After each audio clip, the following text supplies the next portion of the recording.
and we interrupt your regularly scheduled Dare to Dopey programming to bring you breaking Run Disney news. Ladies and gentlemen, in the words of Lizzo, it's about dang time, the event guide. Welcome to the first race of the 22-23 Run Disney race season, Disney's Wine and Dine Half Marathon Weekend. Those of you who are new to Run Disney, allow me to give you a brief overview of what you can find in the digital event guide. Things like Expo hours, Expo maps, transportation info, start-finish line staging maps, and most importantly, the course maps. Run Disney will release new event guides for each of the race weekends, although a lot of this general information will remain the same across each weekend. I know this can be a lot of information and some of it may not be relevant to each of you, so please use the timestamps below to fast forward to the portions of the guide that are beneficial for you. Now let's take a deep breath and dive into this digital event guide. Along the top of this page are 3 options for additional pages: the main stage, the digital expo, and Run Disney Events. Let's start with the main stage. The main stage of the guide features a welcome letter from the Vice President of ESPN Wide World of Sports, Run Disney and Disney Water Parks, Farron Kelly. The main stage is also where you'll find up-to-the-minute announcements regarding anything like course conditions, weather, should any of that be a factor. But this is also where they say that you'll be able to find a highlight reel of the weekend throughout the weekend. The next page option is the Digital Expo. Clicking into this page takes you to a digital marketplace of some of the vendors located in the Expo halls. You can check out Expo specials from Citizen, Enterprise, Jeff Galloway, Flip Belt, Fluffy Fizzy, Sparkle Athletics, and many, many more. There's also a Run Disney showcase, which at the time of this recording features playlists of Disney songs that are sure to inspire your most magical miles. You'll also find more information about this year's celebrated charity, the Second Harvest Food Bank of Central Florida. Are you ready to drink Run Disney water from a fire hydrant? Yes? All right, ponchos on, friends. It's time to talk about the running events. The Wine and Dine Half Marathon Weekend consists of 3 runs, 5K, 10K, and half, and a 2-course challenge, the 10K and half, and the Health and Fitness Expo. Yes, I classify the Expo as an event because it is. Let me preface this by reminding and encouraging you to make sure that you spend some time looking through the maps, the schedules, and all of that. Bookmark the guide on your phone and keep it handy. Clicking into the Run Disney Events tab opens up a whole new world. See what I did there? Of all kinds of information. So let's start with the Run Disney Health and Fitness Expo. The Health and Fitness Expo is a 3-day event in and of itself and features vendor exhibits, specialty food, and my favorite thing, shopping. This is also where you'll pick up your race bibs because, all together now, there is no day of race bib pickup. The Health and Fitness Expo takes place at the ESPN Wide World of Sports and is spread out throughout that campus. If you're staying on property, there will be bus transportation to and from the Expo from your resort. Buses from the resorts will begin running approximately 30 minutes prior to the Expo opening and will run up until 30 minutes after the Expo closes. You are more than welcome to drive a personal vehicle to the Expo if you would like to get in line for official merchandise early. Pro tip, if you have the ability to drive or Uber early, do that. As you can see here, the line for official merchandise can be very, very, very long and start early. Each resort should have a Run Disney weekend schedule posted on a large sign somewhere in or around the front lobby. Again, snap a picture of this and save it to your phone for future reference during the course of the weekend. The Expo begins on Thursday, November 3rd, and is open from 10 to 7, 11 to 7 on Friday, November 4th, and 11 to 3 on Saturday, November the 5th. I cannot stress enough that you have to go to the Expo prior to your race day to get your bibs. So if you're running the 5K, your bib has to be picked up on Thursday. Has to. Has to. Bibs will be picked up in the State Farm Field House located here. All participants must have a valid photo ID, a digitally signed waiver, and a check-in pass in order to pick up a bib. Other runners, your friends, your family, Mickey Mouse, or even Walt Disney himself cannot pick up your bib for you. The only time you can do that is if you're picking up for a minor runner. Only you and you alone can pick up your bib, which is why it is so crucial that you attend the expo prior to your race morning. But wait, how will you know which table to get your bib at? Run Disney will send a check-in pass approximately 1 week before the event, which also will have your bib number on it. Just find the number range that includes your bib and you're good to go. But wait again, what if you can't sign the digital waiver and then you can't get your bib number for one reason or another? Never fear, good old paper and pens will be there. If, like me, your registration disappeared from your Run Disney account. Yeah, that happened. Make sure and bring the confirmation email with your registration ID and such with you, and then make your way to Runner Relations. They will assist you there. Again, this happened to me during Princess, and the wonderful Run Disney staff were able to locate my registration and make everything okay within a matter of minutes. There's no need to worry. They will take good care of you. After getting your bib, you will make your way over to the Visa Athletic Center where the ever-coveted race shirts are located. Here's where you'll also receive the clear plastic bags, which will serve as your gear check bag on race mornings. If, once you receive your shirt, you realize it's the wrong size, you can request to exchange it here as long as the stock lasts. The Visa Athletic Center is also home to the Expo vendor floor, and here's where you can spend a lot of time and certainly a lot of money. Specialty booths will be here, including some of the companies I've mentioned before and many, many, many others. Forgot your fuel? No problem. There's probably someone there selling it. Need an extra pair of shoes? Probably options there as well. Never underestimate your ability to spend money in this section. Ever. Saving the best for last, the Advent Health Arena. Here is where all of the official Run Disney merchandise, both race weekend and generic, will be located. Hear me when I say, prioritize this over your bib. Only you can get your bib, therefore it will be there until you pick it up. The race merchandise is very popular and has historically sold out or become very picked over within a few hours. Some of this in the past was due to supply issues, other times it was demand. Either way, if getting a shirt or jacket or mug or ornament or socks or whatever else to celebrate your big accomplishment is important to you, prioritize visiting the Advent Health Arena for official merchandise first.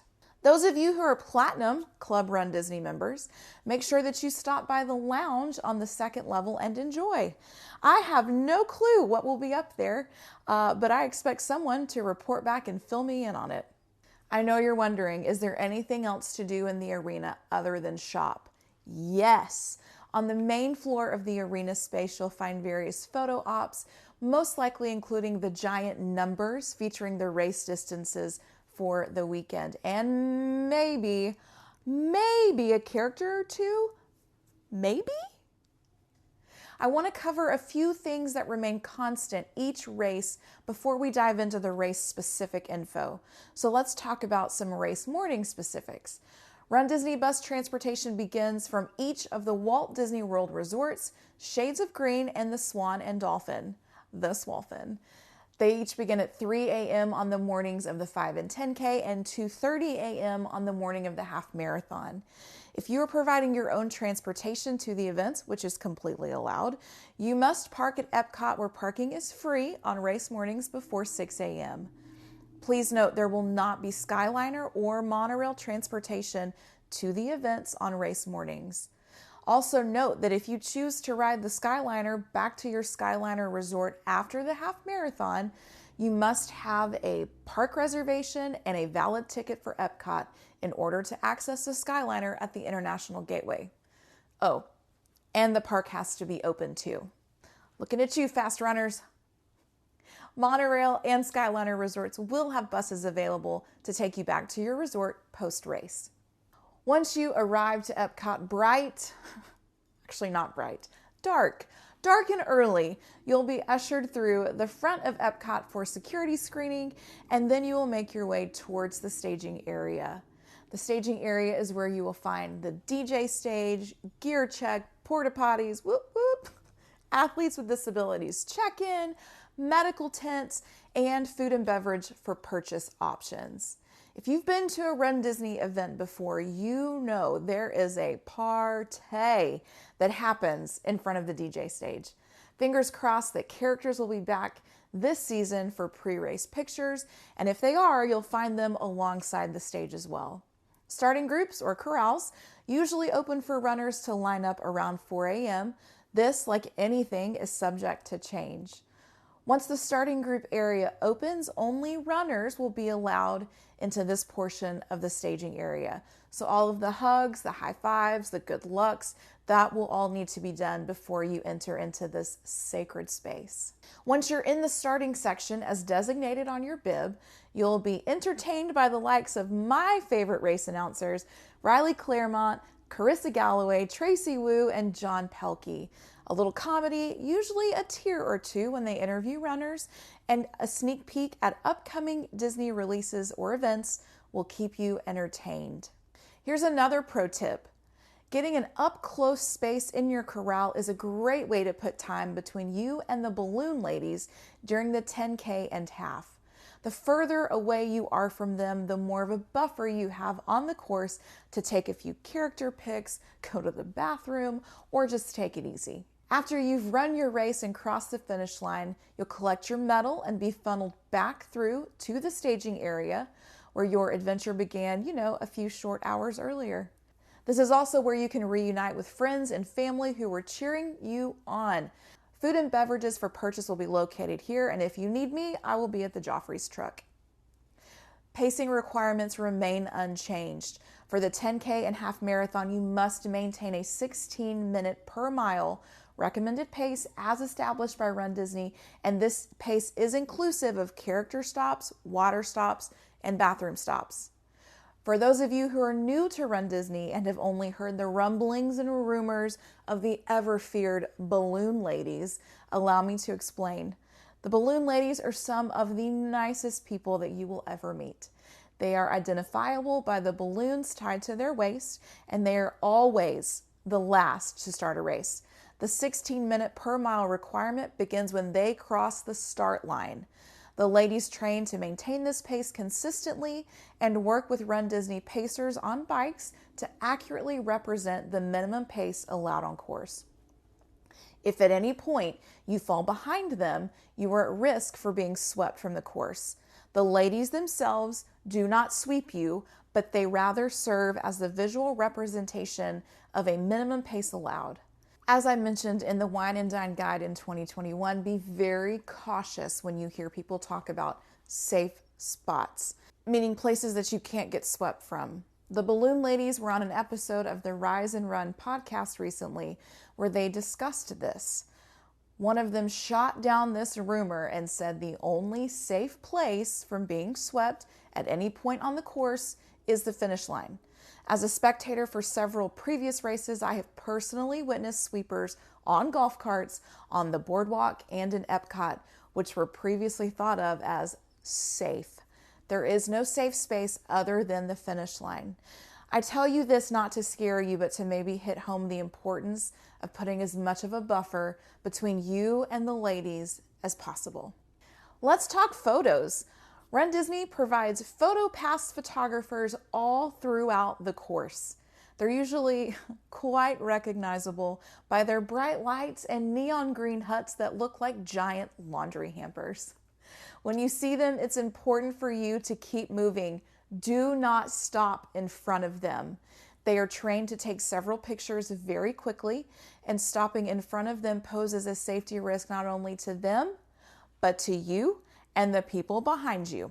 I know this from experience because I literally had to hurdle a child during the Princess 5K when they stopped in front of me with no warning. I promise you they got your picture. Do not put yourself or those around you in danger for a picture. It's not worth it.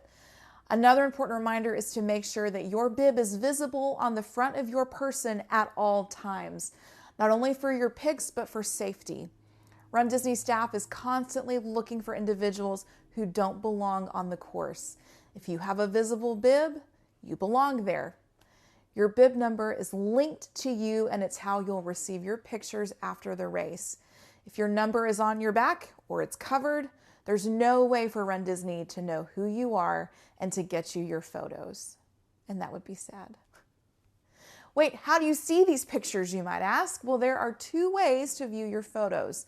The first option is in your My Disney Experience app once you've input the code for the weekend. Codes and instructions can be found on the back of your race bib and in the digital event guide. The second way to view and purchase photos is the My Disney Photo app website. Remember, photos can take up to 48 hours to post after your event is completed. If you have an annual pass with Photo Pass included, enjoy those free downloads. And if you don't, you can purchase photos separately or add Photo Pass to your tickets for your trip, or have friends who will download them for you. That's always a viable option too. One of the most commonly asked questions I get about anything is spectating. You may remember that I went to Marathon Weekend this past January for the sole purpose of not only cheering you on, but spectating and making a step-by-step guide to successfully spectate the half and full marathon courses. You've probably realized that that video is not applicable for this course because they're not the same. So let's break it down now.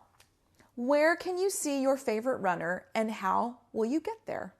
First off, Run Disney highly encourages you to utilize race day transportation for spectating. They and I also recommend that you just ride the bus with your runner that morning. Yes, it's early, because catching a bus later might not work out for you. If there's one variable that can't be planned for, and I've experienced it, it's bus issues. I still get nauseated thinking about how our bus got a flat tire on the way to the 10K for Wine and Dine. Oh, and then there was that time the driver for the half marathon got lost and we ended up circling the empty Hollywood Studios parking lot for, 20 minutes because he couldn't figure out how to get out of that parking lot. Yeah, that wasn't stressful at all. No, nah. For the 5K, the only place to spectate is in the designated spectating areas at the start and the finish. Your loved ones will not be able to see you on course in Epcot as the park won't be open to the general public or Gen Pop at that time. For the 10K, your cheer squad can see you not only at the start and finish areas, but possibly at the boardwalk as well. I will again caution you with this. Allowance of parking for non-resort individuals is up to the gate attendant at the boardwalk at the time that you try. In recent years, they have become increasingly strict on not allowing non-guests of the resort to park there early in the morning without a valid reason to be there, like a breakfast reservation. That being said, if your high five crowd is able to get to the boardwalk, that would most likely be the only place that they could see you, as the time it would take to navigate them back to the finish line would be longer than the time that you have left on the course. It'll be up to you to have that discussion with them about what's most important to you or them. Now, spectating the half marathon will provide a few more options if you're up to the challenge. Obviously, the start and finish are options, but Hollywood Studios and Epcot are also options if they know how to get there. Hollywood Studios is open for early entry for resort guests beginning at 8:30. Theoretically, if you're towards the back of the pack, you should be making your way through Studios when it opens for early entry, as Studios happens to be at exactly the halfway point in the half marathon course. But you'll be risking your buffer to see friends in Studios due to the timing of it all. This is a very risky option, but if you want to live on the wild side, you do you. As with the 10K, the boardwalk area is once again an option for cheering if you're able to find your way there and find parking. The same rules apply as stated for the 10K. Your ability to park there is at the discretion of the gate attendant. Be kind, just be kind. Always have a plan B for the boardwalk. The final option for spectating the half is in Epcot. As we finish the half marathon, we will spend most of the miles in the front of the park compared to the earlier race miles where we ran the World Showcase. Possible viewing spots would be near the Creation Shop, Connections Cafe, Guardians, and Test Track, right as we would be leaving there to go backstage to the finish line. Just remember, you have to have a valid park ticket and reservation to enter Epcot to spectate. There are so many more specific things to discuss, like Lost and Found, weather reminders, costume rules and regulations, etc. But this video is already going to be like 7 hours long, so I'll once again direct you to the digital event guide and beg you to become familiar with it.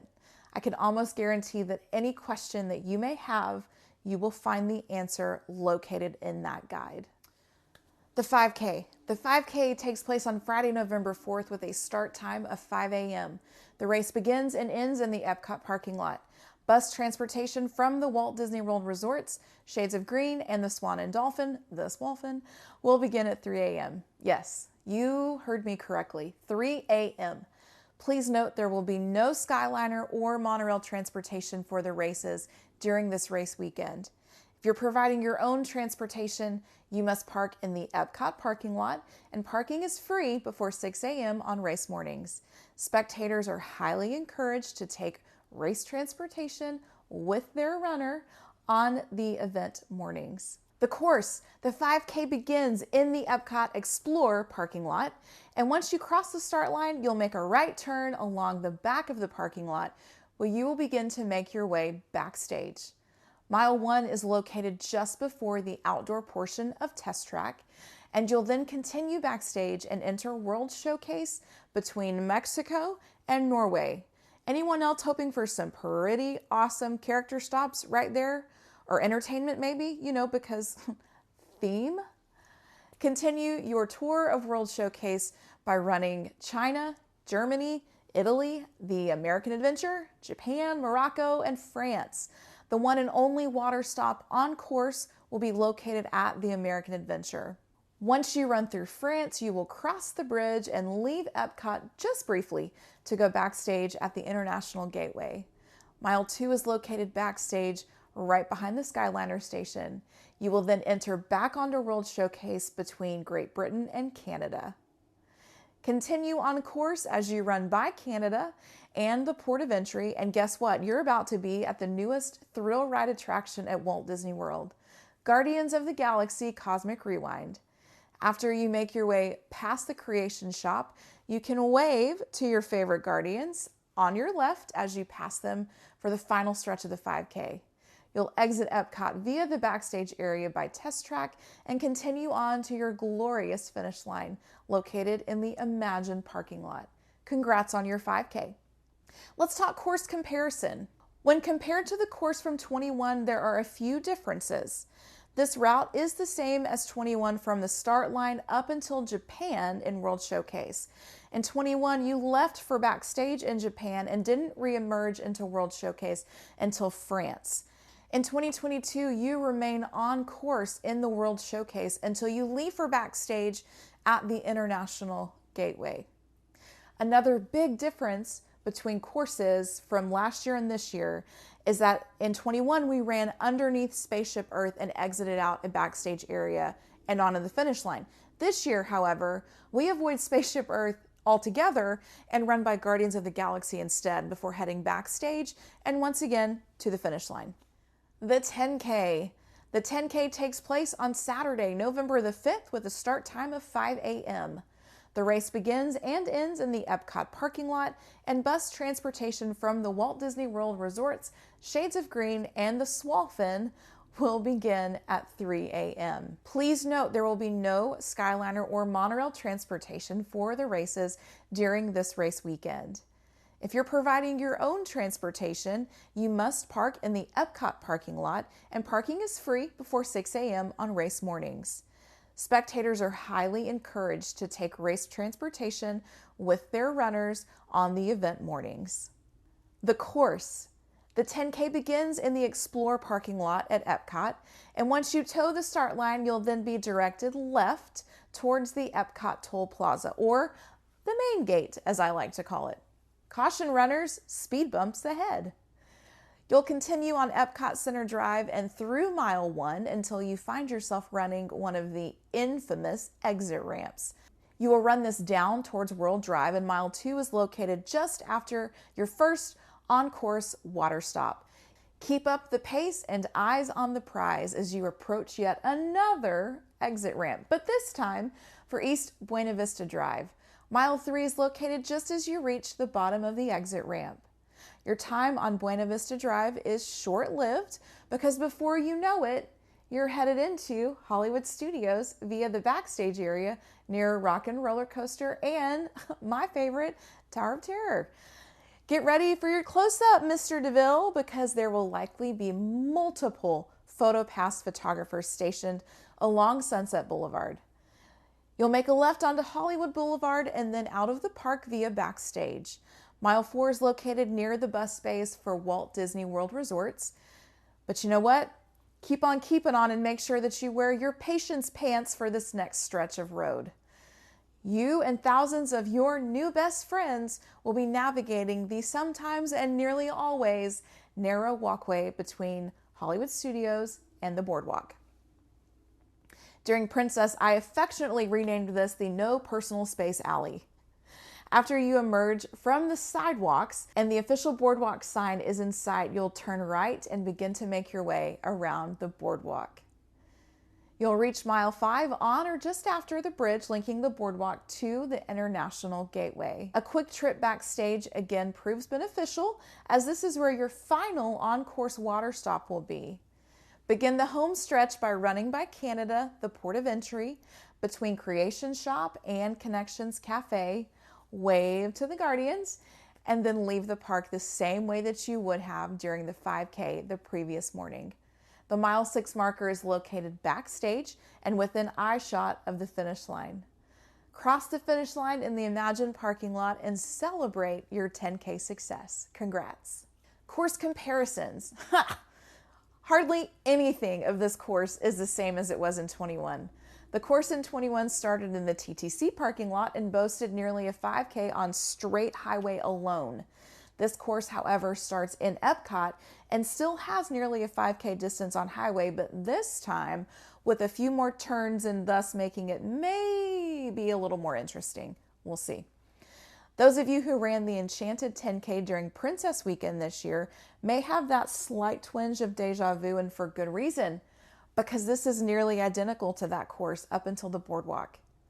During the Enchanted 10K, we were whisked away down the Yacht and Beach Club side of the boardwalk before entering backstage at International Gateway. But this course takes us on the Boardwalk Villas side of the boardwalk. Again, no run under Spaceship Earth this time during this course. And the final half mile or so is a carbon copy of the 5K finish line. The half marathon. The half marathon takes place on Sunday, November the 6th, with a start time of 5 a.m. The race begins and ends in the Epcot parking lot. Bus transportation from the Walt Disney World Resorts, Shades of Green, and the Swan and Dolphin, the Swalfin, will begin at 2:30 a.m. Please note there will be no Skyliner or monorail transportation for the races during this race weekend. If you're providing your own transportation, you must park in the Epcot parking lot, and parking is free before 6 a.m. on race mornings. Spectators are highly encouraged to take race transportation with their runner on the event mornings. The course. Y'all hold on to all your hats and your pants and your shirts because this one's a doozy. The half marathon begins not in the parking lot of Epcot, but rather smack in the middle of Epcot Center Drive. Once you tap dance your way across the start line, you'll continue on Epcot Center Drive through a water stop and the mile 1 marker before you'll loop back towards Epcot and run through the Toll Plaza booth. A medical station will be located on course just before mile marker 2, and mile 2 will lead you a familiar road if you ran the 5K and 10K, because that's the back of the parking lot road. When you reach the end of the parking lot, you'll head into the backstage areas and meet the mile 3 marker just before the outdoor portion of Test Track. You'll once again enter World Showcase between Mexico and Norway and continue in a familiar clockwise fashion around World Showcase. And as with the 10K and 21, you'll leave on stage and go backstage between Japan and Morocco. Mile 4 will be located after you've re-emerged in the France Pavilion and just prior to the bridge. Another med station and water stop are located backstage and behind Great Britain. I want to point out here that this is nearly identical to the course for this portion of the 10K, but just backwards. Backwards will continue as we leave International Gateway and make our way through the boardwalk again on the Boardwalk Villa side. Deja vu and lack of personal space strikes again, but backwards. You'll make your way up the sidewalk connecting the boardwalk to Hollywood Studios. Mile 5 and a water stop are located right around the tennis courts for the boardwalk. Now we get to the good part. Y'all, we're running the entirety of Hollywood Studios. We'll enter studios via backstage the same way that you would have left the day before. A quick few paces on Hollywood Boulevard will lead us to a left turn and the beginning of a grand tour around Echo Lake. We'll go by Indiana Jones, Star Tours, Muppet Vision 3D, and then to Star Wars Galaxy's Edge. Prior to this year, only Springtime Surprise 10-miler participants will have run these sacred paths. You're part of an elite group. After coming to mile marker 6 at the edge of the galaxy, you'll continue to make your way through Toy Story Land. Pro tip, try to make it to this point before the sun is up. It is beautiful at nighttime. Watch out for slinky dogs and snakes in boots as you exit Toy Story Land between One Man's Dream and Pixar Place. Anyone know if that Joffrey's stand will be open? Anyone? Make a left turn and veer towards Voyage of the Little Mermaid and eventually find yourself running under the official MGM, Hollywood Studios sign. Smile! There will be PhotoPass photographers here. Hey, guess what? You're not done yet. Let's go drop in the Tower of Terror. Just kidding. You won't be able to ride this one yet, but you can imagine that you are as you run past and exit the park backstage. After your grand exit, you'll come to another medical station, a nutrition stop, and a water stop. Mile 7 is on East Buena Vista Drive just before you make your way back onto World Drive via the on-ramp. Maintain on World Drive until you reach mile 8 and a seemingly hairpin turn back up the opposite side of World Drive. You'll be proud to see another water stop located near here as well. Hang in there, we've still got some time on the highway to go. A medical tent will be located just ahead of mile 9 as you continue on World Drive. We are nothing if not hydrated, and that continues to ring true as you approach yet another water stop prior to the on-ramp to Epcot Center Drive. Mile 10 is located on Epcot Center Drive and marks the place where there's only a 5K to go. We'll bypass the toll plaza for this lap and run an additional side road, which is a bus road, starting from mile 11 until the bus bays at the front of the park. Welcome back to Epcot. We'll be touring backstage at the Seas and the Land and come to our final water and medical tents. Mile 12 is located at the Imagination Pavilion. You know what? Just keep running. Just keep running. Just keep running. And guess what? You'll assume the same finish line route as the previous 2 races from the weekend. Between Creation Shop, Connections Cafe, by Guardians, and then out backstage at Test Track.